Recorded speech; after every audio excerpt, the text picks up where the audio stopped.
Le cercle RH, le débat quotidien de Smart Job, on parle des entreprises familiales. Alors, des petites entreprises, c'est vrai que c'est classique en campagne ou avec un artisan. Bah, évidemment, il y a le nom sur sa camionnette, ça c'est classique, une petite entreprise. Puis il y a aussi de très grosses entreprises où le nom inscrit bien sûr votre facture, bah, c'est le nom de la personne qui dirige l'entreprise. Et on va en parler. Qu'est-ce que ça veut dire?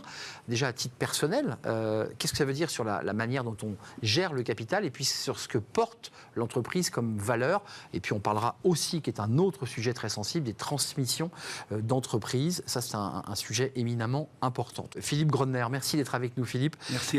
Président de Family Business Network France. Vous êtes l'ambassadeur à l'international, qui est une association, on est d'accord? Qui est une association absolument au service des familles entrepreneuriales, pour gérer avec elles tous les sujets qui traitent de gouvernance et de transmission, le sujet que vous l'avez évoqué tout à l'heure. Et je suis aussi chef d'entreprise. Vous aviez transmis une entreprise à votre fils, si je ne m'abuse.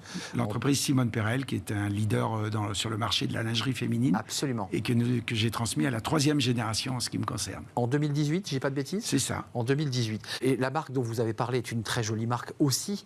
La transmission, le fait de porter, alors même si Grondner ne porte pas votre marque, mais parce qu'il y a un rapport très fort entre porter le nom de sa marque et développer l'entreprise. Presque, parce que c'était le nom de jeune fille de ma mère. Donc vous voyez, il y a quand même un lien très fort. Donc ça, excusez-moi, au repas de famille le dimanche, c'est ça le sujet, hein, on est d'accord. Au repas de famille, on dit, on est tous ensemble, l'entreprise elle est là, quoi. Dès la plus tendre enfance, en fait, on entend parler de l'entreprise familiale.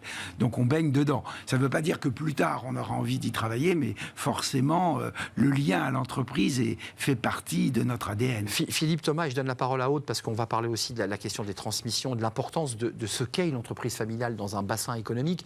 Mais on a quand même un peu la pression, quand même. Enfin, Thomas, alors, quand on est le fils d'eux, on se dit, il ne faut pas que je me manque, quoi.